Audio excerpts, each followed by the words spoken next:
September 26, 1983, 15 hours, Serpukhov 15 Command Bunker, 60 kilometers south of Moscow. The fluorescent lights hummed in the underground facility as Lieutenant Colonel Stanislav Yevgrafovich Petrov settled into his chair for what should have been a routine midnight shift. At 44 years old, Petrov was not a combat officer but a systems analyst, a technical specialist who understood the Oko satellite early warning system better than anyone in the Soviet strategic rocket forces. The bunker, codenamed Zvyozhny, operated under 18 meters of reinforced concrete. It housed the computers that monitored Soviet early warning satellites positioned 35,586 kilometers above Earth in geostationary orbit. These satellites, part of the Oko system, had one purpose: detect American intercontinental ballistic missile launches and provide Soviet leadership with the 15 to 20 minutes of warning needed to respond. At 00:15 hours and 40 seconds, the warning system shattered the silence. A loud siren began wailing. On the main display screen, a single word appeared in red Cyrillic letters: Zapusk, launch. Petrov's console indicated that one American Minuteman intercontinental ballistic missile had been launched from a base in the United States. The confidence level read 100%. The system was designed never to show 100% unless absolutely certain. The protocol was clear. Petrov was required to immediately notify the Soviet General Staff, who would wake General Secretary Yuri Andropov, who would have approximately 12 minutes to decide whether to launch a retaliatory nuclear strike before American warheads destroyed the Soviet Union's ability to respond. What happened in the next 15 seconds would determine whether 7 billion people would see sunrise. Petrov later recalled, "The siren howled, but I just sat there for a few seconds staring at the screen. A missile from America. It made no sense. Then the system updated. 2 missiles, then 3, then 4, then 5, all with 100% confidence, all launched within seconds of each other, all headed toward the Soviet Union.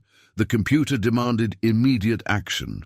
Soviet military doctrine, developed over decades of Cold War planning, left no ambiguity. An American first strike would involve thousands of missiles launched simultaneously to overwhelm Soviet defenses.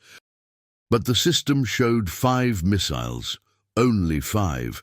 Petrov had 15 seconds to make a decision before protocol required him to pick up the red telephone and report a confirmed American nuclear attack. What Petrov didn't know, what no one in the bunker that night could have known, was that the Oko satellite system was interpreting sunlight, reflecting off high-altitude clouds, as the infrared signature of missile plumes. The most sophisticated early warning system ever built by Soviet engineering was reporting an attack that didn't exist, a malfunction so subtle that it appeared with 100% confidence on every screen. But in those 15 seconds, Stanislav Petrov had to decide whether to trust the machines that had never been wrong, or his instinct that told him something was impossible about this attack profile. His decision would either save humanity or doom his nation. There was no middle ground. To understand the magnitude of the moment Petrov faced, one must understand the nuclear balance of terror in September 1983. The Cold War had reached a point of maximum danger. Soviet-American relations had deteriorated to levels not seen since the Cuban Missile Crisis 21 years earlier. On September 1, 1983, just 25 days before Petrov's shift, Soviet fighters had shot down Korean Airlines Flight 007, killing all 269 passengers and crew, including U.S. Congressman Lawrence McDonald. The Soviet Union claimed the Boeing 747 was on a spy mission. The United States called it murder. President Ronald Reagan declared the Soviet Union an evil empire. The nuclear arsenals both nations possessed defied comprehension. The United States maintained 23,305 nuclear warheads in September 1983. The Soviet Union possessed 39,197. Between them, enough destructive power to destroy human civilization multiple times over. The American arsenal included 1,000 Minuteman III intercontinental ballistic missiles, each carrying 3 independently targetable warheads with yields between 170 and 335 kilotons. The bomb dropped on Hiroshima had been 15 kilotons. A single American ICBM carried more destructive power than all explosives used in World War II combined, including both atomic bombs. Soviet strategic forces were even larger. The SS-18 Satan missile, NATO's designation for the R-36M, was the most powerful ICBM ever deployed. Each Satan carried 10 warheads, each with a yield of 750 kilotons. The Soviet Union had 308 of these missiles on alert status in September 1983. The mathematics of mutual assured destruction were straightforward and horrifying. An American first strike would involve launching approximately 2,000 warheads at Soviet military and leadership targets. Soviet doctrine called for immediate massive retaliation, launching all remaining forces before American warheads arrived. The result would be 10,000 to 15,000 nuclear detonations within 30 minutes. Studies by Soviet and American scientists predicted casualties of 400 to 600 million dead in the first hours, with global deaths exceeding 2 billion within months from radiation, starvation, and nuclear winter. Civilization as it existed would cease. The early warning systems designed to prevent surprise attack had become the most dangerous technology ever created. They compressed decision-making time from hours to minutes, leaving no room for verification or second thoughts. The Soviet Oko satellite system represented the pinnacle of Soviet space technology. Developed by NPO Lavochkin over 15 years at a cost exceeding 15 billion rubles, the system consisted of 9 satellites in geostationary orbit, positioned to observe American ICBM fields in Montana, North Dakota, and Wyoming. Each satellite carried infrared sensors capable of detecting the heat signature of a Minuteman missile's first-stage rocket motor from 35,000 kilometers away. The heat signature from a launching ICBM reached 3,000 degrees Celsius, creating an infrared bloom visible for hundreds of seconds. Soviet engineers had calibrated the sensors to detect this specific signature while filtering out false alarms from forest fires, industrial heat sources, and solar radiation. The system had been operational since 1972 and had never produced a confirmed false alarm. This reliability created absolute confidence in its readings among Soviet military leadership. When Oko showed a launch, doctrine demanded immediate response. The American early warning system, while technologically different, operated under the same logic. The Ballistic Missile Early Warning System, BMEWS, used massive phased-array radar installations in Alaska, Greenland, and England to detect incoming Soviet missiles. Like Oko, BMEWS compressed warning time to 15 to 20 minutes. Both systems had produced false alarms, though none had ever reached the level of confidence shown on Petrov's screen that night. In 1979, a training tape accidentally loaded into NORAD computers showed 2,200 Soviet missiles inbound. Officers confirmed the false alarm within 6 minutes. In 1980, a faulty computer chip costing 46 cents showed 200 Soviet submarine-launched missiles attacking the United States. That alarm lasted 3 minutes. But the Oko system showing 5 missiles with 100% confidence represented something more dangerous than these previous incidents. The confidence level indicated the system was not malfunctioning, but rather reporting what its sensors actually detected. The infrared signatures were real. The question was whether they came from missiles or something else. Soviet military doctrine left no room for ambiguity in this situation. The standing orders for duty officers at Serpukhov 15 were explicit.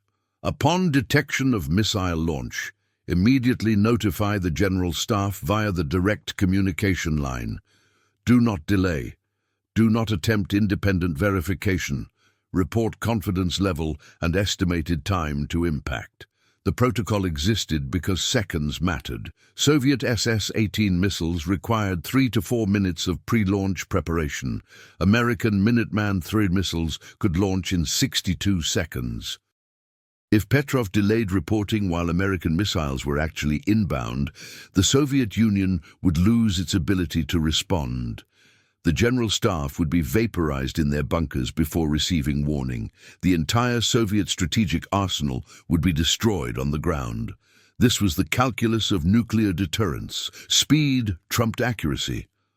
Launch on warning, the doctrine both sides had adopted, meant detecting an attack and launching retaliation before incoming warheads arrived. There was no time to verify, no time to consider alternatives. The system demanded instant response or accept annihilation. Petrov understood this doctrine intimately. He had helped design portions of the OCO system's signal processing algorithms. He knew the satellites, the software, the interpretation protocols. He also knew something that troubled him as he stared at the 5 missile indicators flashing on his screen. 5 missiles, he recalled in a 2013 interview.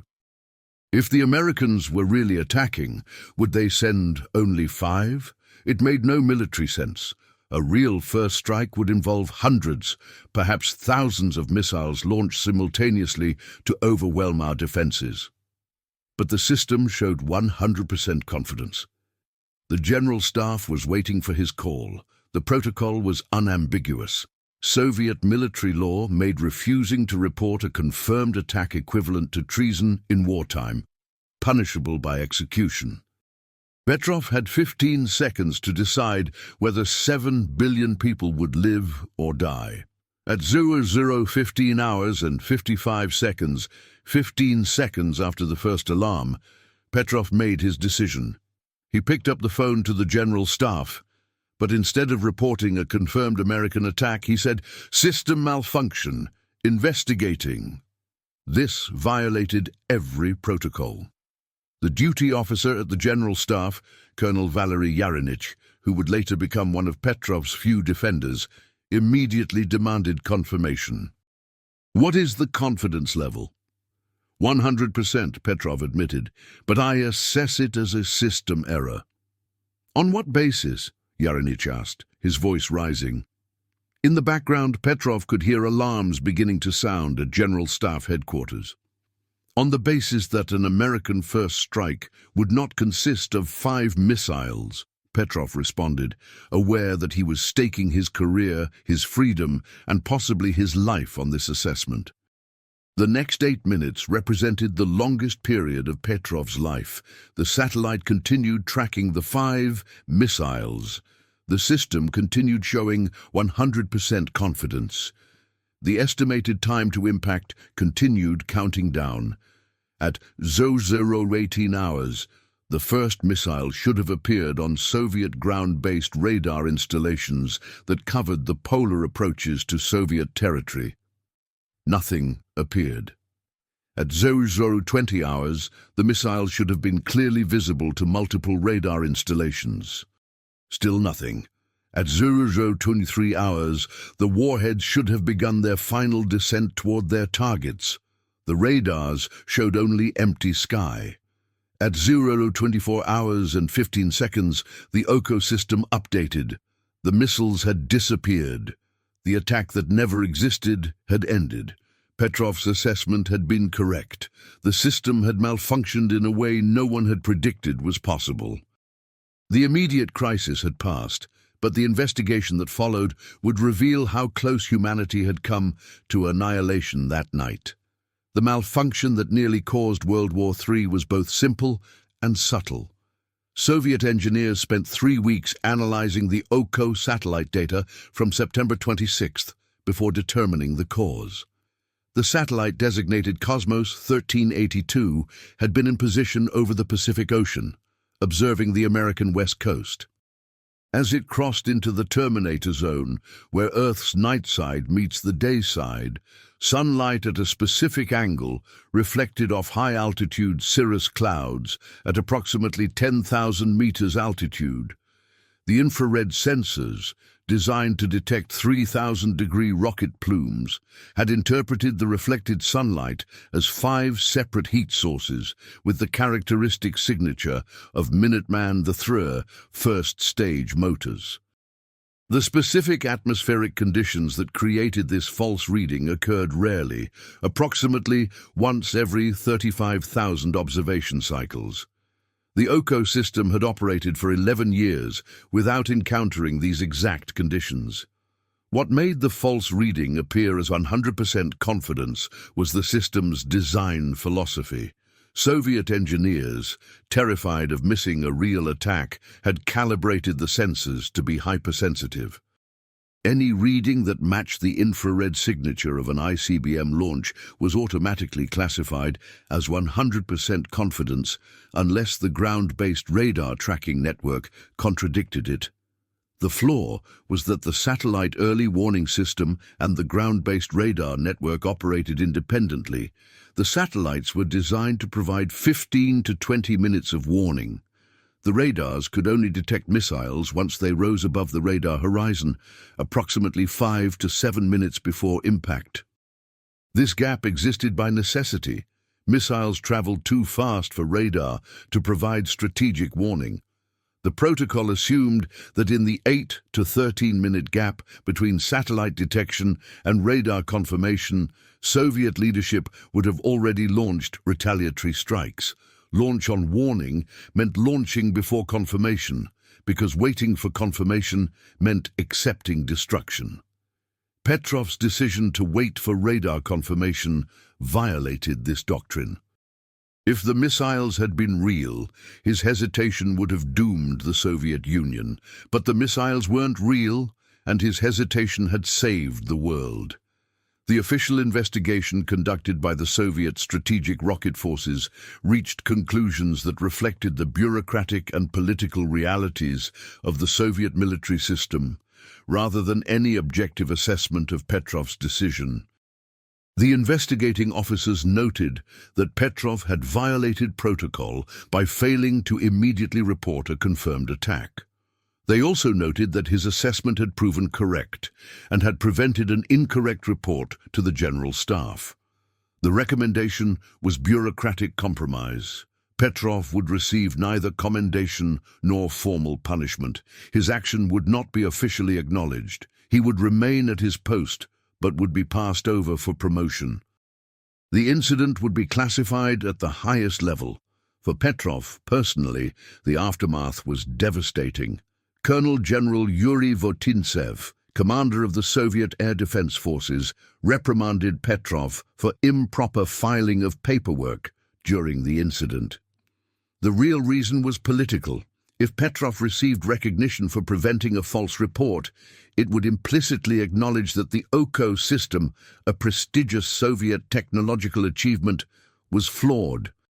Soviet military culture, like its space program and weapons development, could not admit failures. Petrov was reassigned to less sensitive duties. In 1984, he suffered a nervous breakdown, attributed to the stress of the September 26th incident and its aftermath. He took early retirement in 1984 at age 45, receiving a pension of 200 rubles per month, barely sufficient for survival. For 15 years, the world knew nothing of how close it had come to nuclear war on September 26, 1983. The incident remained classified in Soviet archives. Petrov lived in a small apartment outside Moscow, unknown and unrecognized. What neither Petrov nor the Soviet leadership knew at the time was that September 1983 represented not an isolated moment of danger, but the peak of the most dangerous period of the Cold War since the Cuban Missile Crisis. American intelligence, declassified in 2015, revealed that the Soviet leadership genuinely believed the United States was preparing a nuclear first strike in autumn 1983. Operation Ryan, a massive Soviet intelligence operation, had been analyzing American readiness indicators for months. Soviet intelligence interpreted multiple American actions as preparation for war. NATO's Able Archer 83 exercise, conducted from November 2nd to November 11th, 1983, just weeks after the Oko incident, practiced nuclear release procedures with such realism that Soviet intelligence believed it might be cover for an actual attack. Soviet nuclear forces went to heightened alert. American intelligence, monitoring Soviet reactions, realized for the first time how close the two nations had come to war through mutual misunderstanding. The Oko incident on September 26th occurred during this period of maximum tension. If Petrov had reported a confirmed American attack, the Soviet General Staff would have received the warning in a political context where they were already predisposed to believe an American attack was imminent. The cascade of events that would have followed defies certain prediction, but the protocols were clear. The duty officer at the General Staff would have immediately notified General Secretary Yuri Andropov. Andropov, already suspicious of American intentions, would have had to decide within 8 to 10 minutes whether to launch a retaliatory strike. Soviet doctrine called for immediate massive retaliation. The SS-18 Satan missiles, 308 of them, would launch within 4 minutes of receiving the order. Each missile carried 10 warheads. That's 3,080 nuclear weapons launched before American missiles that didn't exist would have impacted Soviet territory. The American early warning system would detect the Soviet launch within 90 seconds. President Ronald Reagan would be woken and informed that approximately 3,000 Soviet nuclear warheads were inbound. Under American doctrine, he would have 6 to 8 minutes to order a retaliatory strike before Soviet warheads destroyed American ICBM silos and command facilities. The American response, codified in the Single Integrated Operational Plan, SIOP, would involve launching the entire Minuteman III force, 1,000 missiles carrying 3,000 warheads. Submarine-launched ballistic missiles would add another 3,000 warheads. Strategic bombers carrying cruise missiles and gravity bombs would launch, adding thousands more weapons. Within 30 minutes of Petrov making a different decision, approximately 10,000 nuclear weapons would be in flight. The explosions would begin 15 to 20 minutes later. The immediate casualties from blast and thermal radiation would kill between 400 and 600 million people in the United States, Soviet Union, and Europe. Every major city would cease to exist. Washington, D.C., Moscow, New York, Leningrad, Los Angeles, Kiev, Chicago, and 200 other cities would be erased from the map in seconds. But the immediate casualties would be only the beginning. Carl Sagan's research on nuclear winter, published in December 1983, just 3 months after the Oko incident, predicted that the smoke and soot from burning cities would block sunlight for months. Global temperatures would drop 15 to 25 degrees Celsius. Agriculture would collapse worldwide. The 4 billion people who survived the initial exchange would face starvation. Soviet scientists, led by Vladimir Alexandrov and Georgy Stenchikov, reached identical conclusions independently. Their model predicted that nuclear winter would affect the entire planet, including nations that had not participated in the war. India, China, South America, and Africa would experience crop failures and mass starvation. The total death toll from a full Soviet-American nuclear exchange would exceed 2 billion within the first year. Human civilization as it existed in 1983 would collapse.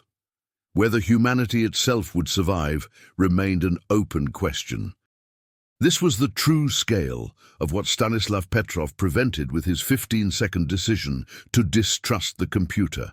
The September 26th incident was not unique.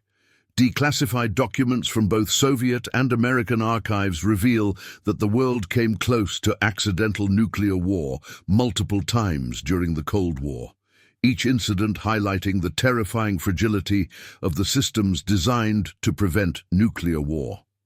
November 9th, 1979. NORAD Command Center, Cheyenne Mountain, Colorado.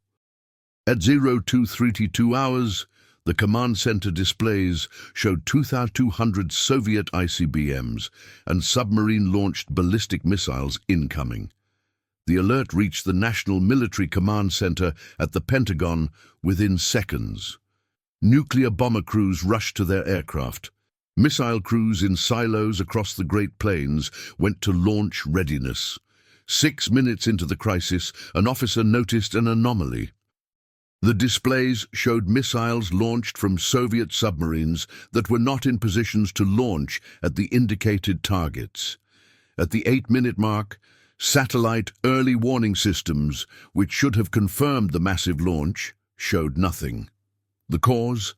A technician had accidentally loaded a training scenario tape into the live warning system.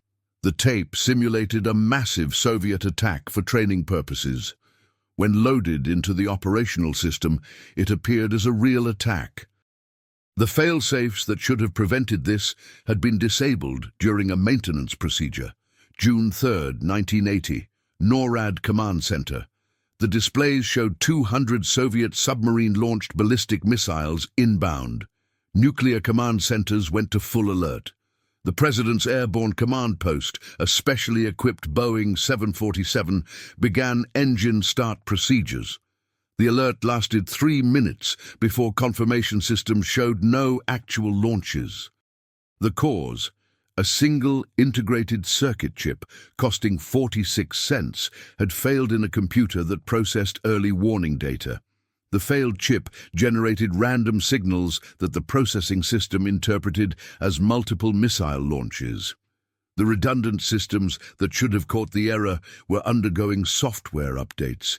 January 25, 1995. Moscow. Russian early warning radars detected a single missile launch off the coast of Norway, following a trajectory that appeared to target Moscow. The missile's flight profile matched that of an American Trident submarine-launched ballistic missile that could carry 8 nuclear warheads. President Boris Yeltsin was notified immediately. For the first time in history, the Russian nuclear briefcase, the Chiget, was activated. Yeltsin had 10 minutes to decide whether to launch a retaliatory strike. Russian strategic rocket forces went to maximum alert. SS-18 and SS-25 missile crews began pre-launch procedures. At the 8-minute mark, Russian radar tracking showed the missile was not on a ballistic trajectory toward Moscow, but rather heading toward open ocean. The missile was a Norwegian scientific research rocket, launched to study the aurora borealis. Norway had notified Russia of the launch through diplomatic channels, but the notification had not reached the Russian military command. Yeltsin chose to wait. The missile splashed harmlessly into the Arctic Ocean. Russia and NATO were 2 minutes from nuclear war over a weather rocket. Each of these incidents demonstrated the same terrifying reality. The nuclear command and control systems designed to prevent surprise attack had become single points of failure where technical malfunctions, human error, or simple miscommunication could trigger global annihilation. The September 26, 1983, Oko incident was the most dangerous because it occurred during the period of highest Cold War tensions since Cuba. It showed 100% confidence rather than the ambiguous readings of other false alarms, and it required a single individual to violate protocol in order to prevent catastrophe. Petrov's decision was not validated by his superiors, but by subsequent events that revealed how accurate his assessment had been. The recognition that Stanislav Petrov deserved came not from his own government, but from the world he had saved. In 1998, a Russian general mentioned the Oko incident during an interview about Cold War close calls. A journalist investigating further tracked down Petrov living in poverty outside Moscow. The story broke in Russian newspapers, then internationally. In 2004, the Association of World Citizens awarded Petrov a World Citizen Award. In 2006, he received the Dresden Peace Prize. In 2011, he was honored by the United Nations. In 2013, he received the German Media Prize for his moral courage. In 2018, he was awarded the Future of Life Award, presented by actor Robert De Niro, and carrying a $50,000 honorarium. Petrov's response to the recognition was characteristically modest. In a 2013 interview with the BBC, he said, "I was simply doing my job, and I was the right person at the right time. That's all. I am not a hero. I was just in the right place at the right time to make the right decision." When asked why he had distrusted the computer that night, Petrov explained, "I had a funny feeling in my gut. I didn't want to make a mistake. I made a decision, and that was it." But Petrov also expressed regret about one aspect of his decision. "All that happened didn't matter to me. It was my job. But when they tried to make me responsible for the failures of the whole system, that made me angry. The system was flawed, not my decision." The Soviet system never officially acknowledged Petrov's action. The Russian government, after the collapse of the Soviet Union, remained silent about the incident for years. When Russian journalists investigated in the 1990s, many details remained classified. The full story only emerged through declassification of Soviet military documents, interviews with participants, and eventually Petrov's own willingness to speak publicly about the incident. Colonel Valery Yarenich, the duty officer at the General Staff who had spoken to Petrov that night, later wrote, "Stanislav Petrov saved the world, but he paid a price for it. The system could not reward him without admitting the system had failed. So instead, the system punished him through silence and neglect." Oleg Kalugin, a former KGB general who defected to the United States, stated in a 2004 interview, "The incident demonstrates the fundamental flaw in nuclear deterrence. We built systems designed to launch automatically because we feared surprise attack, but automatic systems can fail, and when they fail, the consequences are extinction. Petrov represents the human element that saved us from our own technology." Stanislav Yevgrafovich Petrov died on May 19, 2017, at age 77, in his small apartment outside Moscow. His death went unnoticed for 4 months until a German friend tried to contact him and learned he had passed away. The Russian government issued no statement. Russian state media did not report his death. The world learned of Petrov's death in September 2017 when Western news organizations published obituaries.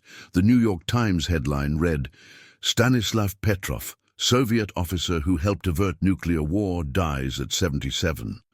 The Washington Post wrote, "He may have saved more lives than anyone else in human history, but he died in relative obscurity, poor and largely forgotten by his own nation." In the final assessment, the statistics of what Stanislav Petrov prevented with his 15-second decision defy comprehension. In September 1983, the combined nuclear arsenals of the United States and Soviet Union totaled 62,502 nuclear warheads. The strategic arsenals, weapons designed for intercontinental delivery, numbered 23,305 American warheads and 39,197 Soviet warheads. A full nuclear exchange would have involved approximately 10,000 to 15,000 nuclear detonations. The total yield would have exceeded 5,000 megatons, equivalent to 333,000 Hiroshima bombs. Every major city in the Northern Hemisphere would have been destroyed. Immediate casualties, 400 to 600 million dead. The secondary effects would have killed billions more. Nuclear winter would have caused global crop failures. The ozone layer would have been severely damaged by nitrogen oxides from nuclear fireballs. Radioactive fallout would have contaminated agricultural land across the planet. Medical systems would have collapsed. Manufacturing would have ceased, global trade would have ended, governments would have disintegrated, the survivors would have faced starvation, radiation sickness, and the collapse of every system that sustains modern civilization. Human population in September 1983, 4.7 billion. Estimated survivors after 5 years, 500 million to 1.5 billion, depending on the severity of nuclear winter and the success of agricultural recovery. One man in 15 seconds prevented this future from occurring. The September 26, 1983 incident forced a reckoning within both Soviet and American nuclear command structures. The realization that a single satellite malfunction had brought the world to the brink of annihilation prompted immediate reviews of early warning systems and decision-making protocols. The OCO system underwent a complete redesign. Engineers added multiple redundancy checks. The confidence levels were recalibrated to account for ambiguous readings. Most importantly, protocols were changed to require radar confirmation before reporting an attack to the General Staff. The American early warning system underwent similar reviews. NORAD implemented new fail-safes to prevent training scenarios from appearing on operational displays. The 46-cent chip that had caused the 1980 false alarm led to a complete replacement of integrated circuits in early warning computers. Both nations also implemented new communication protocols. The Moscow-Washington hotline, installed after the Cuban Missile Crisis, was upgraded. Nuclear risk reduction centers were established in both capitals, providing direct communication between military commands to resolve ambiguous incidents. But the most significant change was psychological. Senior leadership in both nations realized that their weapon systems had become too dangerous, too complex, and too prone to failure.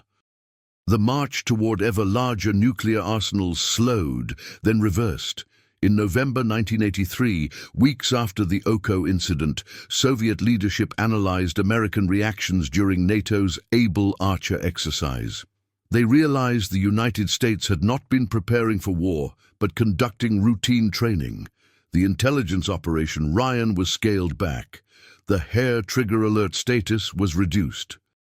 In the United States, President Reagan's advisors presented him with analysis of how close the Able Archer exercise had come to triggering a Soviet preemptive attack. Reagan, shaken by the revelation, moderated his anti-Soviet rhetoric. Direct communications with Soviet leadership increased. The combination of the OCO incident, the Able Archer scare, and the recognition that nuclear command systems were fundamentally unstable led to the first real progress in arms control since the 1970s. In 1987, the Intermediate Range Nuclear Forces Treaty eliminated an entire class of nuclear weapons. In 1991, the Strategic Arms Reduction Treaty reduced strategic arsenals by 30%. By 2010, the combined American and Russian arsenals had declined from 62 to 502 warheads in 1983 to approximately 22,000 warheads. By 2020, the number had dropped to 13,400 warheads.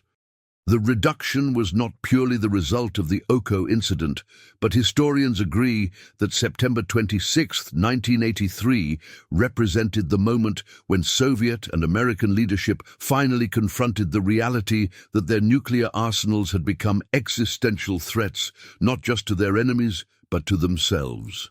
The legacy of Stanislav Petrov extends beyond the specific incident. He represents the fragility of nuclear deterrence and the crucial role of human judgment in systems designed to operate automatically. Modern nuclear command and control systems are far more sophisticated than the OCO satellite network of 1983. They incorporate multiple redundant sensors, artificial intelligence analysis, and extensive verification protocols. The likelihood of a false alarm triggering nuclear war has been reduced substantially, but it has not been eliminated. As long as thousands of nuclear weapons remain on high alert, capable of launching within minutes, the possibility of accident, miscalculation, or system failure remains. The September 26th incident demonstrates that nuclear deterrence rests not on the infallibility of technology, but on the judgment of individuals who must decide, often in seconds, whether to trust machines or their instincts. Petrov chose correctly. The next person facing such a decision might not. This is the enduring lesson of September 26, 1983. The fate of billions rested on 15 seconds of decision-making by a single person in an underground bunker. That person happened to be Stanislav Petrov, a systems analyst who understood both the technology and its limitations, who had the moral courage to violate protocol, and who possessed the insight to recognize that 5 missiles made no military sense. Had the duty officer that night been someone else, someone more inclined to follow protocol, someone who trusted the 100% confidence reading absolutely, someone who lacked Petrov's insight into American nuclear doctrine, the world would have ended. In 1983, 7 billion people's lives depended on whether a 44-year-old Soviet lieutenant colonel would pick up a red telephone and say, "Confirmed attack," or "System malfunction." He chose correctly, and humanity survived. At Petrov's memorial service in 2017, his son Dmitry read a statement his father had prepared years earlier. "I was just at my post doing my job. The work wasn't easy, but someone had to do it, and I happened to be there that night, nothing more." But Colonel Valery Yarinich, the General Staff Duty Officer who spoke to Petrov that night, offered a different assessment. In those 15 seconds, Stanislav held the fate of the world in his hands. He could have followed protocol and doomed us all. Instead, he questioned the machines, trusted his judgment, and saved us. That is not nothing more, that is everything. The Moscow Institute of Physics and Technology, where Petrov had studied in the 1960s, now includes his story in its curriculum on systems analysis and human-machine interaction. The lesson: no system is perfect. No confidence level is absolute. Human judgment remains essential, especially when the stakes are civilization itself. The September 26, 1983 incident stands as history's closest approach to accidental nuclear war, not because the technology failed catastrophically, but because it failed subtly, presenting false data with complete confidence. Only human insight and moral courage prevented catastrophe. In the final accounting, the statistics of what Stanislav Petrov prevented are clear. Date of incident: September 26, 1983, 00:15 hours, duration of crisis, 15 seconds of decision, 23 minutes of uncertainty, number of false alarms, 5 missile launches with 100% confidence, Soviet strategic arsenal, 39,197 nuclear warheads, American strategic arsenal, 23,305 nuclear warheads. Warheads that would have launched in retaliation, 3,080 to 10,000 estimated immediate casualties if Petrov had 400 to 600 million estimated total deaths within 5 years, 2 to 4 billion number of people saved by one correct decision, 7 billion. The September 26th incident remains classified in Russian military archives. The full technical details of the OCO system malfunction have never been publicly released. Petrov himself was bound by secrecy oaths until his retirement and spoke reluctantly about the incident even years later. What is known comes from declassified American intelligence assessments, interviews with participants, and eventually Petrov's own accounts in his final years. The story emerged gradually, piece by piece, as the Cold War ended and participants felt free to speak. In 2006, during an interview for a documentary film, The Man Who Saved the World, Petrov reflected on the 15-second decision that defined his life. "I did what I thought was right. I knew the Americans. I knew their military doctrine. 5 missiles made no sense. If they attacked, it would be thousands. So I decided it had to be a false alarm. When asked what would have happened if he had been wrong, if the missiles had been real and he had delayed reporting, Petrov's response revealed the weight he had carried for 23 years. Then I would have been responsible for the destruction of my country. I think about that sometimes. But I also think about what would have happened if I had been too quick to believe the computer. Then I would have been responsible for the destruction of the world. I made my choice. I trusted my training, my knowledge, and my instincts over the machine. That night, it was the right choice. But I know that for every night I was right, there were thousands of nights when someone else had to make similar choices. We were lucky. All of us. Every person alive today is lucky that someone somewhere made the right decision when the machines told them to start a nuclear war.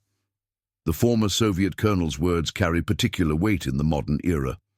Nuclear weapons have not disappeared. Command systems have become more sophisticated but also more complex, creating new possibilities for failure. The fundamental problem Petrov faced, whether to trust machines or human judgment in a crisis that allows no time for reflection, remains unsolved. In September 2023, on the 40th anniversary of the incident, nuclear weapons experts gathered at the United Nations to discuss the enduring lessons of September 26, 1983. The consensus was sobering. The world remains vulnerable to the same type of accident that nearly occurred that night. Modern early warning systems are more reliable than OCO, but they are also more complex, incorporating satellite detection, radar tracking, cyber monitoring, and artificial intelligence analysis. Each added layer of sophistication creates new potential points of failure. The nuclear arsenals, while reduced from Cold War peaks, remain enormous. The United States maintains 1,670 deployed strategic nuclear warheads. Russia deploys 1,710. Both nations maintain their weapons on high alert, capable of launching within minutes.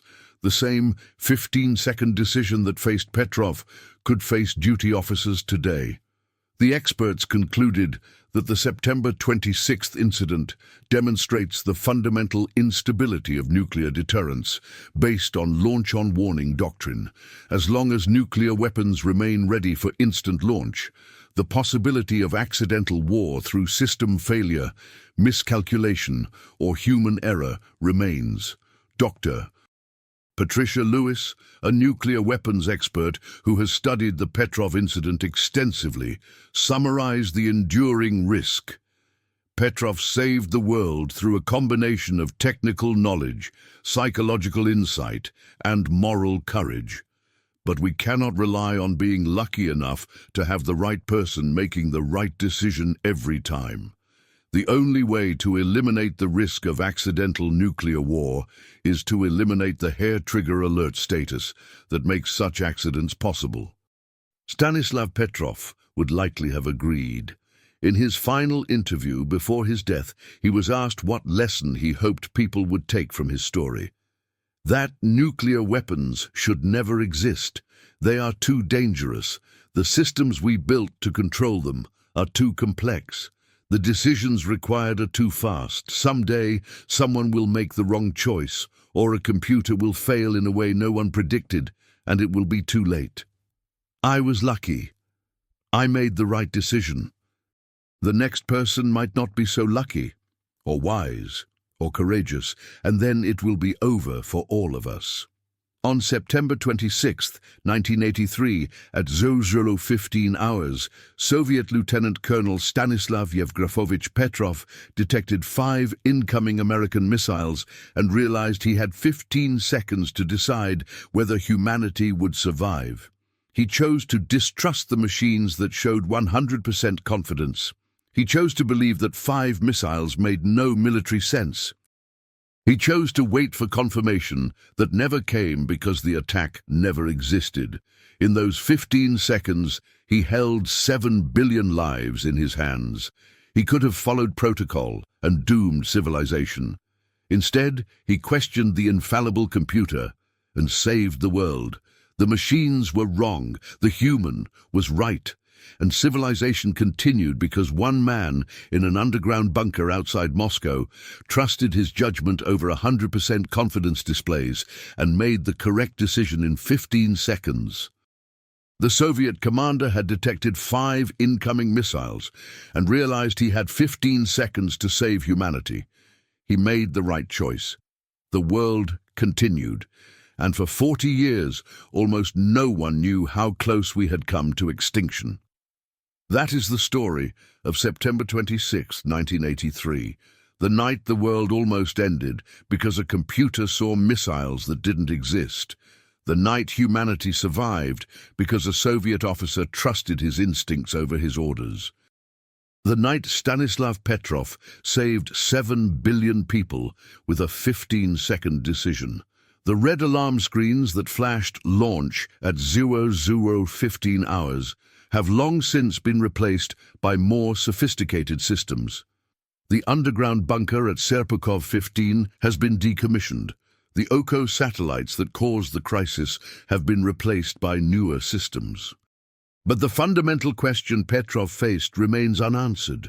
When machines and protocols demand one course of action and human judgment suggests another, who do you trust?